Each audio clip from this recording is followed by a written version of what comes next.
السلام علیکم میرے پیارے دوستو، اصحاب کہف کون تھے اور کہاں سے آئے ہوئے تھے اور 300 سال غار میں سوئے تھے، 300 سال کے بعد اٹھے؟ تو آئیے اس ویڈیو میں پورا جانتے ہیں۔ دوستو، حضور اکرم صلی اللہ علیہ وآلہ وسلم کے دور میں کچھ عرب ایک یہودی عالم کے پاس گئے اور اس سے کہا کہ حضور اکرم صلی اللہ علیہ وآلہ وسلم سے ایسا کیا سوال کیا جائے کہ ان کے نبی ہونے کی حقیقت واضح ہو جائے۔ اس کے جواب میں اس یہودی عالم نے حضور پاک صلی اللہ علیہ وآلہ وسلم سے 3 سوال پوچھنے کا کہا، جن میں سے ایک سوال یہ تھا کہ اصحاب کہف کون تھے۔ لہٰذا اللہ پاک نے اپنے محبوب محمد صلی اللہ علیہ وآلہ وسلم کو اس کا جواب قرآن پاک کی سورہ کہف کے اندر مکمل وضاحت کے ساتھ بیان فرمایا۔ اس کے مطابق یہ حضرت عیسیٰ علیہ السلام کا دور تھا جب اللہ پاک نے ان کو آج کے دور کے فلسطین کے علاقے میں لوگوں کو اسلام کی تبلیغ کے لیے بھیجا۔ یہ علاقہ اس وقت رومن امپائر میں شمار ہوتا تھا اور یہ بت پرست لوگ تھے۔ یہاں ایک یہودی بادشاہ کی حکمرانی تھی جو رومن حکومت کے ماتحت ہی کام کر رہا تھا۔ جب حضرت عیسیٰ نے یہاں تبلیغ شروع کی تو رومی لوگ آپ کے مخالف ہو گئے اور آپ کو گرفتار کر کے سولی پر لٹکانا چاہا، مگر اللہ پاک کے حکم سے آپ کو زندہ آسمان پر اٹھا لیا گیا۔ اس واقعے کے کچھ عرصہ بعد یہودی لوگوں نے رومی حکومت کے خلاف بغاوت کر دی، لہٰذا اس کے رد عمل میں غصہ ہو کر ٹائٹس نامی رومی بادشاہ نے یروشلم اور فلسطین پر حملہ کر کے اسے مکمل تباہ کر دیا، حتیٰ کہ بیت المقدس کو بھی اس نے مکمل تباہ کر دیا۔ اس دوران اس نے 1.5 لاکھ یہودیوں کو قتل کر دیا۔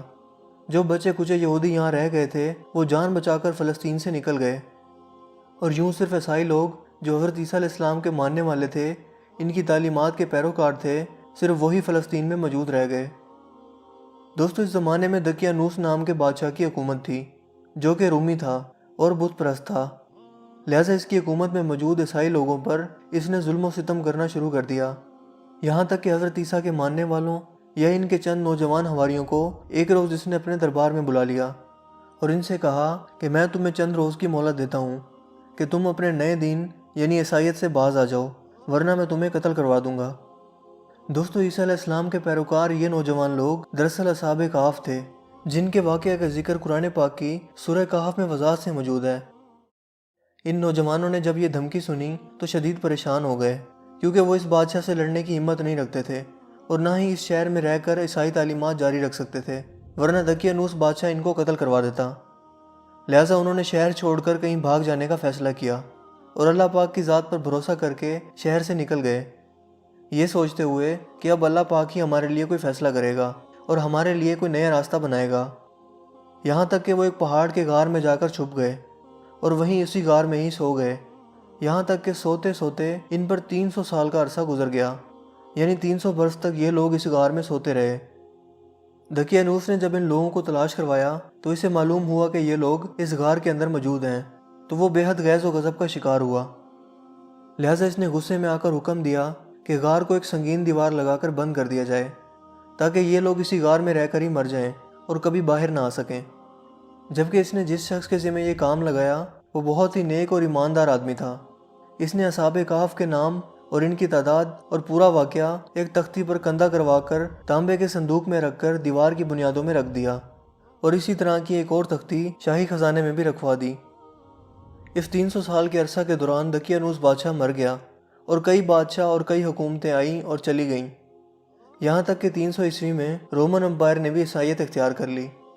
اس زمانے کے بعد یعنی 446 عیسوی میں بیدروس نامی عیسائی بادشاہ کی حکومت آئی، جو کہ ایک نیک دل اور انصاف پسند بادشاہ تھا، اور اس نے 68 سال تک شان و شوکت سے حکومت کی۔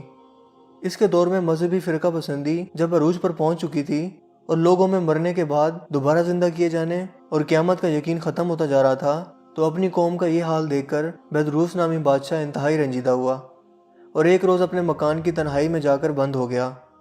یہاں وہ اللہ پاک کی بارگاہ میں بے قراری سے دعا کرتا رہا کہ اے اللہ، کچھ ایسی نشانی ظاہر فرما کہ میری قوم کے لوگوں کا ایمان پھر سے تازہ ہو جائے، انہیں قیامت کا اور مرنے کے بعد دوبارہ زندہ کیے جانے کا اور ایک خدا کے موجود ہونے کا یقین ہو جائے۔ اللہ پاک نے اس کی یہ دعا قبول فرمائی، لہٰذا ایک روز ایک چرواہا اپنی بکریوں کو ٹھہرانے کے لیے اس غار کے پاس پہنچا۔ یہ وہی غار تھی جس میں اصحاب کہف موجود تھے اور اس میں سو رہے تھے۔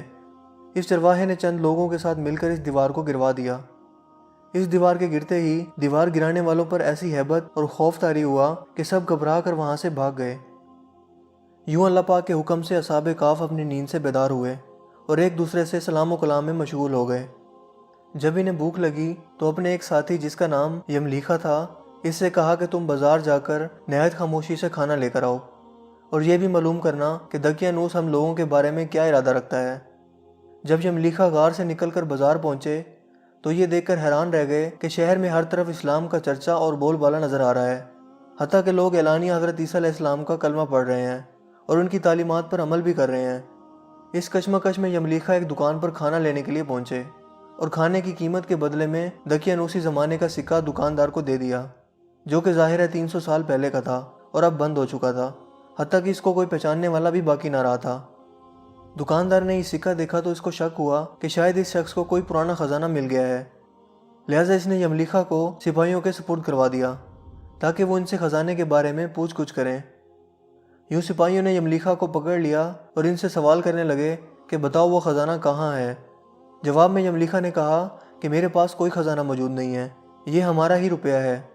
سپاہیوں نے کہا کہ ہم کیسے مان لیں، کیونکہ یہ سکہ تو 300 سال پرانا ہے جبکہ تم لوگ ابھی جوان ہو، لہٰذا سچ سچ بتاؤ کہ معاملہ آخر کیا ہے تاکہ اس کا کوئی مناسب حل نکالا جا سکے۔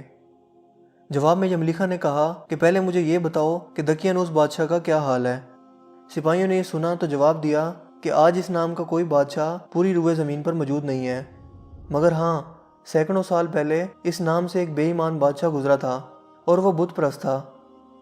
یہ جواب سن کر یملیخا ششدر اور پریشان ہو کر رہ گئے اور بتایا کہ ابھی کل ہی تو ہم اس کے شر سے اپنا ایمان اور جان بچا کر بھاگے تھے اور میں اور میرے ساتھی قریب کے ایک غار میں چھپ گئے تھے، جبکہ میرے باقی ساتھی اس وقت بھی اس غار میں موجود ہیں۔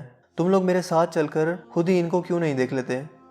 جب سپاہی اور شہر کے لوگ ایک کثیر تعداد میں اس غار کے پاس پہنچے تو اصحاب کہف یملیخا کے انتظار میں تھے کہ انہوں نے آنے میں بہت دیر کر دی اور شاید یملیخا کو بادشاہ نے گرفتار نہ کروا لیا ہو۔ جب غار پر بہت سے آدمی پہنچے اور شور و گل سنائی دینے لگا تو اصحاب کہف سمجھے کہ شاید دقیانوس کی فوج ہمارا تعاقب کر کے غار تک آن پہنچی ہے، لہٰذا وہ اللہ پاک کے ذکر و اذکار اور اس کی حمد و ثنا میں مصروف ہو گئے۔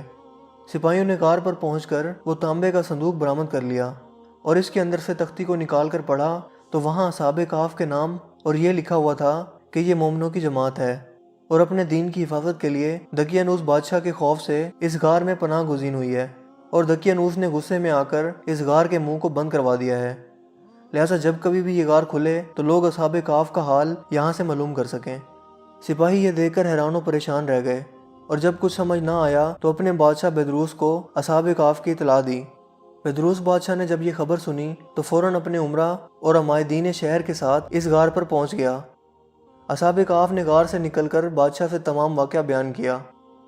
بیدروس نے سجدہ گزار ہو کر اللہ پاک کا شکر ادا کیا کہ اے اللہ میری دعا قبول ہوئی اور آپ نے ایسی نشانی ظاہر فرما دی کہ انسان موت کے بعد زندہ ہونے کا یقین ضرور کرے گا۔ اس کے بعد اصحاب کہف نے بیدروس بادشاہ کو دعا دی کہ اللہ تمہاری بادشاہی میں برکت عطا کرے، اور سلام کرنے کے بعد دوبارہ اسی غار میں واپس چلے گئے اور دوبارہ وہیں جا کر سو گئے جہاں سے بیدار ہوئے تھے۔ لہٰذا اسی نیند کی حالت میں اللہ پاک نے ان اصحاب کہف کو موت دے دی۔ بادشاہ بیدروس نے سال کی لکڑی کا صندوق بنوا کر اصحاب کہف کی لاشوں کو اس میں رکھوا دیا۔ بیدروس بادشاہ نے غار کے منہ پر ایک مسجد بھی بنوا دی اور سالانہ ایک دن مقرر کر دیا جب لوگ اصحاب کہف کی قبروں کی زیارت کے لیے آیا کرتے تھے۔ دوستو، اصحاب کہف کی تعداد کے بارے میں علماء کرام کی بہت سی رائے پائی جاتی ہیں۔ حضرت عبداللہ بن عباس فرماتے ہیں کہ اصحاب کہف کی تعداد 7 ہے، جبکہ 8واں ان کا کتا تھا، جبکہ ان کے ناموں میں بھی کافی اختلاف موجود ہے۔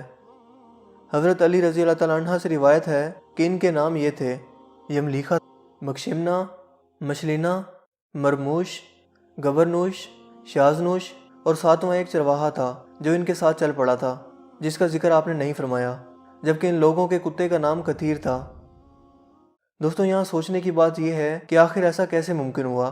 اصحاب کہف پر وقت اثر انداز کیوں نہیں ہوا اور نہ ہی ان کے جسمانی خد و خال میں کوئی تبدیلی واقع ہوئی، جبکہ ان کے آس پاس 300 سال کا وقت گزر گیا؟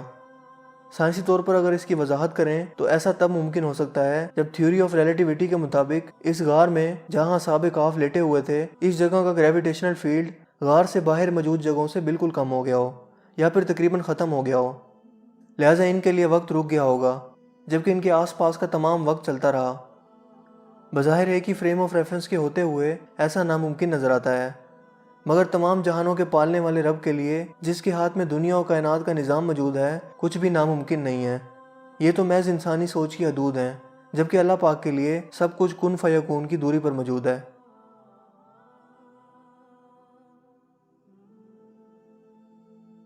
دوستو، مجھے امید ہے کہ آج کی یہ ویڈیو آپ کو کافی انفارمیٹیو لگی ہوگی اور پسند آئی ہوگی۔ اگر ویڈیو آپ کو اچھا لگا ہو تو اپنی پسندیدگی کا اظہار اس ویڈیو کو لائک کر کے اور شیئر کر کے ضرور کیجیے گا۔ آپ اپنے رائے کا اظہار کمنٹس میں بھی کر سکتے ہیں۔ مزید اس طرح کی ویڈیوز کے لیے آپ ہمارے چینل کو ضرور سبسکرائب کیجیے۔ چینل کو سبسکرائب کرنے کے بعد بیل کے آئیکن پر بھی ضرور کلک کیجیے تاکہ ہر نئی آنے والی ویڈیو کو نوٹیفیکیشن آپ کو سب سے پہلے مل سکے۔ میرا نام ہے حسیب شفقت اور آپ دیکھ رہے ہیں ہنسی ٹی وی۔ میں ملوں گا آپ سے ایک نئی انٹرسٹنگ ویڈیو میں، تب تک کے لیے اپنا بہت سا خیال رکھیے گا۔ Thanks for watching. اللہ حافظ۔